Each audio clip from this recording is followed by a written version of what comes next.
Hey guys, நீங்கள் பார்க்குறது ஹோனினான் dwells touch ஜிபியை பற்றி தான் இந்த வீடியோவில் பார்க்க போகிறோம். சில பல பர்சனல் ஒர்க் இருந்தனால என்னால் திங்கக்கிழமையே வீடியோ போட முடியல, கொஞ்சம் டிலே ஆகிடுச்சு. ஸோ டைம் வேஸ்ட் பண்ணாமல் வாங்க வீடியோக்குள்ளே போகலாம். அரகானை தவிர கடைசி 4-5 ரேஸாகவே பார்த்தீங்கன்னா யமஹாவோட ஒன் லேப் ஸ்பீட் பார்த்தீங்கன்னா பயங்கரமாக இம்ப்ரூவ் ஆகிருக்கு.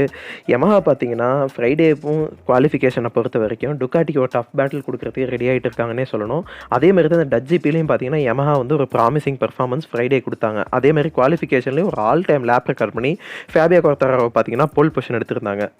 இதுவே இன்னொரு பக்கம் சாம்பியன்ஷிப் லீடர் மார்க் மார்க்கஸ் பார்த்தீங்கன்னா ஃப்ரைடே வந்துட்டு ரொம்ப டஃப்பான ஒரு ஃப்ரைடேவாக இருந்துச்சுன்னு தான் சொல்லணும். ஏன்னா 2 டைம் கிராஷ் ஆகிட்டாங்க. அது மட்டும் இல்லாமல் அந்த கிராஷில் பார்த்தீங்கன்னா அவரோட தாடை பகுதி அப்புறம் அவரோட நெஞ்சு பகுதியெல்லாம் பார்த்தீங்கன்னா கொஞ்சம் அடியும் வாங்கியிருந்தாங்க. ஸோ அது மட்டும் இல்லாமல் மார்க் மார்க்கஸோட ப்ரீவியஸ் ரிசல்ட்ஸ் எல்லாம் எடுத்து கம்பேர் பண்ணும்போது டிடி ஹசன் வந்து மார்க் மார்க்கஸ்க்கு அந்தளவு செட் ஆகாது அப்படின்னு சொல்லி தான் எல்லாருமே எதிர்பார்த்தாங்க. ஆனால் சனிக்கிழமை நடந்த ஸ்ப்ரிண்ட் ரேஸில் பார்த்தீங்கன்னா நடந்ததே கம்ப்ளீட் ஆப்போசிட்னு தான் சொல்லணும். ஏன்னா மார்க் மார்க்கஸ் பார்த்தீங்கன்னா ஃபுல் டாமினெண்ட்டாக அந்த ஸ்ப்ரிண்ட் ரேஸை வின் பண்ணியிருந்தாங்க. அண்ட் செகண்ட் பிளேஸ் பார்த்தீங்கன்னா அலெக்ஸ் மார்க்கஸ், தேர்ட் பிளேஸ் பார்த்தீங்கன்னா மார்க்கோ பெசகி. இதில் அலெக்ஸ் மார்க்கஸோட பெர்ஃபார்மன்ஸ் பார்த்தீங்கன்னா செம அல்டிமேட்டாக இருந்துச்சு. கிட்டத்தட்ட கடைசி லேப் வரைக்குமே மார்க் மார்க்கஸ்க்கு டோ டு டோ ஃபைட் பண்ணிட்டு போனாங்க. பட் கடைசி லேப்பில் மார்க் மார்க்கஸ் பார்த்தீங்கன்னா கம்ப்ளீட்டாக புல்லவே பண்ணிட்டாங்க. அண்ட் அடுத்ததாக சண்டே நடந்த மெயின் ரேஸ்லையுமே பார்த்தீங்கன்னா மார்க் மார்க்கஸ் தான் ரேஸை வின் பண்ணியிருந்தாங்க. செகண்ட் பிளேஸ் பார்த்தீங்கன்னா மார்க்கோ பெசகி, தேர்ட் பிளேஸ் பார்த்தீங்கன்னா ஃப்ரான்சிஸ்கோ பெங்காயா. இதில் மார்க்கோ பெசகி பார்த்தீங்கன்னா மெயின் ரேஸ்லையுமே டோ டு டோ மார்க்கஸ் கூட ஃபைட் பண்ணிட்டு இருந்தாங்க. ஆனால் கடைசி 1.5 லேப் இருக்கும்போது மார்க் மார்க்கஸ் பார்த்தீங்கன்னா கம்ப்ளீட்டாக டோட்டலாக ஒரு 0.9 செகண்ட் கிட்ட அப்படியே லீட் எடுத்து போயிட்டாங்க. பட் இருந்தாலும் மார்க்கோ பெசகி பார்த்தீங்கன்னா லேப் பை லேப் மார்க் மார்க்கஸை வந்து கொஞ்சம் க்ளோஸ் பண்ணி போயிட்டு இருந்தாங்க. அது பார்க்குறதுக்கு கொஞ்சம் நல்லா விறுவிறுப்பாக இருந்துச்சு.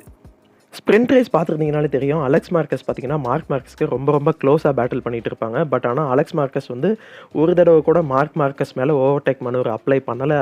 அது வந்து வேணும்னே அலெக்ஸ் மார்க்கஸ் பார்த்தீங்கன்னா மார்க் மார்க்கஸை டிஃபெண்ட் பண்ணுறாங்க அப்படின்னு சொல்லிட்டு நிறைய மோட்டோஜிபி ரைடர்ஸுமே சரி ஃபேன்ஸுமே சரி அலெக்ஸ் மார்க்கஸை வந்து அக்யூஸ் பண்ணியிருந்தாங்க. ஆனால் மார்க் மார்க்கஸ் பார்த்தீங்கன்னா அதை கம்ப்ளீட்டாக ஆப்போஸ் பண்ணியிருக்காங்க. மார்க் மார்க்கஸ் அவங்க சைடு இருந்து என்ன சொல்ல வந்தாங்க அப்படின்னா, சண்டே ரேஸில் மார்க்கோ பெசகியும் அலெக்ஸ் மார்க்கஸ் என் கூட எவ்வளோ க்ளோஸாக பேட்டில் பண்ணாங்களோ அதே மாதிரி தான் மார்க்கோ பெசகி என் கூட சண்டே ரேஸில் ரொம்ப க்ளோஸாக பேட்டில் பண்ணாங்க. பட் ஆனால் மார்க்கோ பெசகி என் மேலே ஒரு ஓவர்டேக் மனூர் கூட அப்ளை பண்ணல. அப்படின்னா மார்க்கோ பெசகி என்னை டிஃபெண்ட் பண்ணாங்கன்னு நினைக்கிறீங்களா? இதுக்கான முக்கியமான காரணம் என்னென்னு பார்த்தீங்கன்னா, நான் அலெக்ஸ் மார்க்கஸை ரொம்ப கிளவராக டிஃபெண்ட் பண்ணேன். அதே மாதிரி மார்க்கோ பெசகியும் சண்டே நடந்த ரேஸ்லேயும் நான் ரொம்ப கிளவராக டிஃபெண்ட் பண்ணியிருக்கேன்.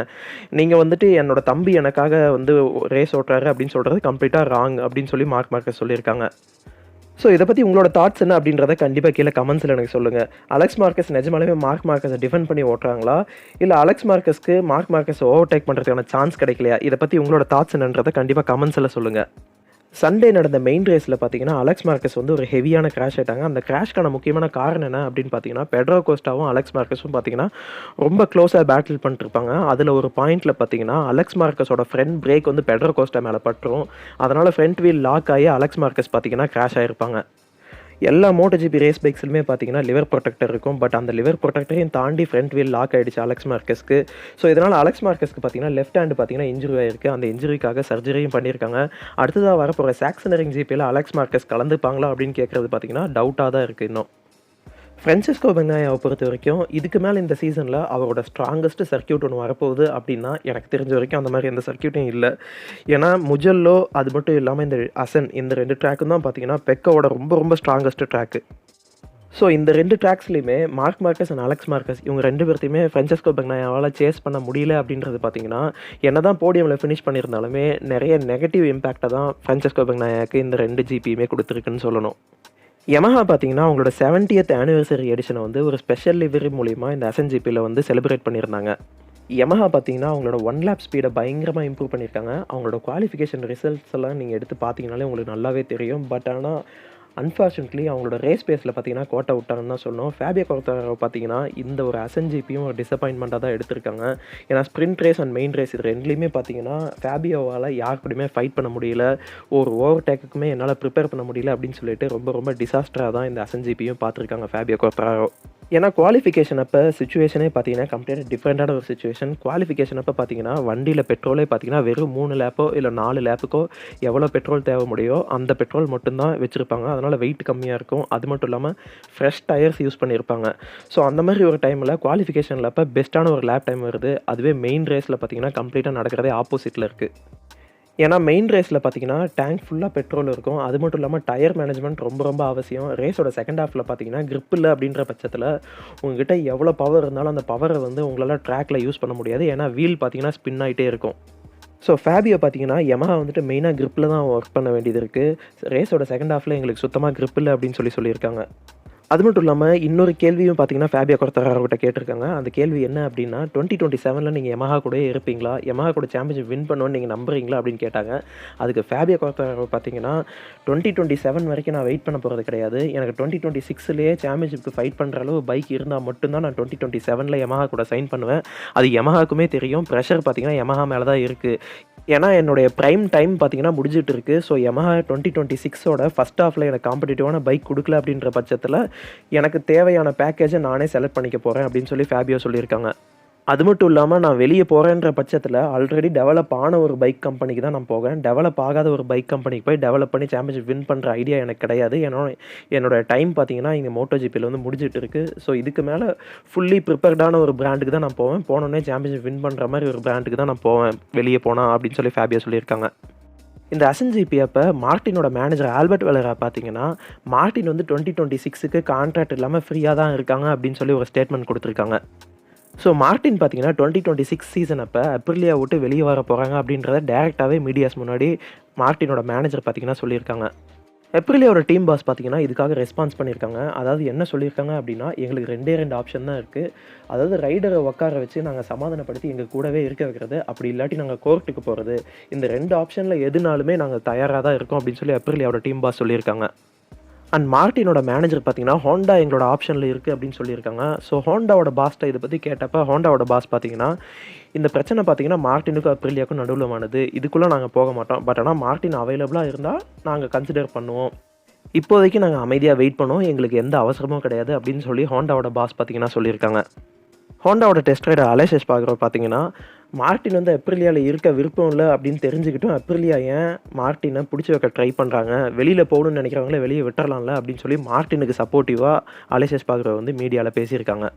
இதில முக்கியமா அண்டர்லைன் பண்ணி காமிக்க வேண்டிய விஷயமே என்னன்னு பார்த்தீங்கன்னா, அலேஷ் எஸ்பார்கரோ தான் மார்ட்டின் வந்து அப்ரிலியாவுக்கு வரதுக்கு ரொம்ப ரொம்ப முக்கியமான ஒரு காரணமும்.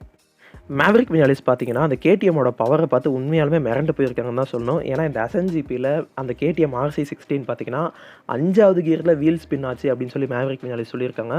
அது மட்டும் இல்லாமல் இதுவரைக்கும் அவங்களோட MotoGP கெரியர்லேயே 5வது கியரில் வீல் ஸ்பின் ஆகி மேவரிக் வினாலிஸ் பார்த்ததே இல்லைன்னு சொல்லியிருக்காங்க. கரண்ட் MotoGP கிரிட்லேயே பவர்ஃபுல்லான ஸ்ட்ராங்கான இன்ஜின் எது அப்படின்னு பார்த்தீங்கன்னா கேடிஎம் தான். உங்களுக்கு டாப் ஸ்பீடு ரிசல்ட்ஸையும் ஆக்சலரேஷன் டெஸ்ட்டையும் நீங்கள் எடுத்து பார்த்தீங்கனாலே உங்களுக்கே தெரியும்.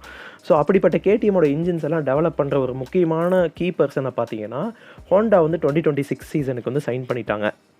ஸோ இத்தனை நாளாக கேடிஎம்மோட இன்ஜினை டெவலப் பண்ணிட்டு இருந்த ஒரு முக்கியமான ஆள் பார்த்தீங்கன்னா, அடுத்த வருஷத்துலேருந்து ஹோண்டாவோட இன்ஜினை டெவலப் பண்ண போகிறாங்க. ஹோண்டாவோட MotoGP ப்ராஜெக்ட் மட்டும் இல்லாமல் வேர்ல்ட் சூப்பர் பைக்கு, அவங்களோட ப்ரொடக்ஷன் பைக் அப்படின்னு சொல்லிட்டு எல்லா ப்ராஜெக்ட்லேயுமே அந்த முக்கியமான நபர் பார்த்தீங்கன்னா வேலை செய்ய போகிறாங்க. ஸோ 2026 சீசனுக்கு அப்புறமா இனி வரும் நாட்களில் ஹோண்டாவை MotoGP கிரிட்லேயே ஒரு பவர்ஃபுல்லான பைக்காக பார்க்கறதுக்கான சான்ஸ் பார்த்தீங்கன்னா ரொம்ப ரொம்ப அதிகமாக இருக்குது. MotoGPல யமஹாவோட V4 இன்ஜினை பார்த்தீங்கன்னா, அவங்களோட டெஸ்ட் ரைடரான ஆண்ட்ரியா டோவிசியோஸோ, அகஸ்டோ ஃபெர்னாண்டஸ் இவங்க 2 பேரும் தான் இப்போதைக்கு டெஸ்ட் பண்ணிட்டு இருக்காங்க. பட் இப்போதைக்கு அவங்களோட கரண்ட் MotoGP ரைடர்ஸ் யாருக்குமே அந்த V4 இன்ஜின் அவைலபிளாக இல்லை அப்படின்னு சொல்லி யமஹா சொல்லியிருக்காங்க. அந்த V4 பைக்கை ஓரளவு டெவலப் பண்ணிட்டு லேப் டைம்லாம் கிட்டத்தட்ட க்ளோசிங் ஸ்டேஜில் கொண்டு வந்துட்டு அதுக்கப்புறம் தான் கரண்ட் MotoGP ரைடர்ஸ்க்கு அந்த V4 இன்ஜினை இன்ட்ரடியூஸ் பண்ண போகிறதா யமஹா சொல்லியிருக்காங்க. டுக்காட்டி பார்த்தீங்கன்னா, ஒன்ஸ் அகைன் அவங்களோட 2025 ரைடர் செலெக்ஷனை நினச்சி உண்மையாலுமே சந்தோஷப்படுறாங்க அப்படின்ற மாதிரி தான் நிறைய மீடியாஸில் சொல்கிறாங்க. ஏன்னா ஒரு வேளை மார்ட்டினை சைன் பண்ணியிருந்தாங்க அப்படின்ற பட்சத்தில் அந்த 2025 பைக்குக்கு பெக்கவும் ஸ்ட்ரகிள் பண்ணுறாங்க, டிஜன் அன்டோனியும் ஸ்ட்ரகிள் பண்ணுறாங்க. ஒரு வேளை மார்ட்டின் வந்திருந்தால் மார்ட்டினும் ஸ்ட்ரகிள் பண்ணுறதுக்கான சான்ஸ் இருந்திருக்கு. ஸோ அப்படின்ற பட்சத்தில் அந்த 2025 பைக்கை ஒர்க் பண்ண வைக்கிறதுக்கு அவங்களுக்கு யாராவது ரொம்ப ரொம்ப ஸ்பெஷலான ஒரு டேலண்ட் தேவைப்பட்டிருக்கு. அந்த டேலண்ட் தான் மார்க் மார்க்கஸ் அப்படின்னு சொல்கிறாங்க.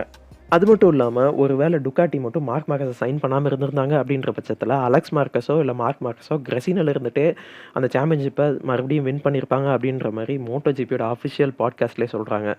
இந்த வீக்கெண்ட் அலெக்ஸ் மார்க்கஸ் பார்த்தீங்கன்னா வெறும் 9 பாயிண்ட் தான் கலெக்ட் பண்ணியிருக்காங்க. ஆனால் மார்க் மார்க்கஸ் பார்த்தீங்கன்னா சும்மா ஜம்முன்னு 37 பாயிண்ட் கலெக்ட் பண்ணியிருக்காங்க. மார்க் மார்க்கஸ்க்கும் அலெக்ஸ் மார்க்கஸ்க்கும் உள்ள கேப் பார்த்தீங்கன்னா 68 பாயிண்ட் போயிடுச்சு. பெக்னாயாக்கும் மார்க்கஸ்க்கும் கிட்டத்தட்ட 126 பாயிண்ட்ஸ் போயிடுச்சு. அது மட்டும் இல்லாமல் இந்த MotoGP ஸ்டாண்டிங்ஸை பார்க்கும்போது MotoGP ஹிஸ்ட்ரியிலே இந்த வருஷம் அதிகபட்சமான பாயிண்ட்ஸ் போகிறதுக்கான வாய்ப்பு ரொம்ப ரொம்ப அதிகமாக இருக்குது. அண்ட் அடுத்ததான் நம்மளோட பஞ்சாயத்துக்கு வருவோம். நான் வந்துட்டு அரகான் ஜிபி ஓவராலாக போரிங் ரேஸ் தான் அந்தளவு இன்ட்ரெஸ்டிங்காக இல்லை அப்படின்னு சொல்லியிருந்தேன். அதுக்கு பார்த்தீங்கன்னா ஒரு சப்ஸ்கிரைபர் வந்துட்டு மார்க் மார்க்கஸ் ஜெயிச்சா மட்டும் அது வந்து போரிங் ரேஸ்னு சொல்கிறீங்க, இதுவே வேறு யாராவது ஜெயிச்சா அவங்கள வந்து நீங்கள் வந்து நல்லதாக சொல்கிறீங்க, மார்க் மார்க்கஸ் ஜெயிச்சா மட்டும் நீங்கள் ஒன் சைடாக பேசுகிறீங்க அப்படின்னு சொல்லியிருந்தாரு. அதுக்கு நான் போன வீடியோவில் பார்த்தீங்கன்னா ரிப்ளைவும் பண்ணியிருந்தேன். ஸோ இட்டாலியன் ஜிபியில் அந்த கமெண்ட்டுக்காக நான் ரிப்ளை பண்ணிவிட்டு அந்த கமெண்ட்டை பார்த்தீங்கன்னா நான் ரிமூவ் பண்ணியிருந்தேன்.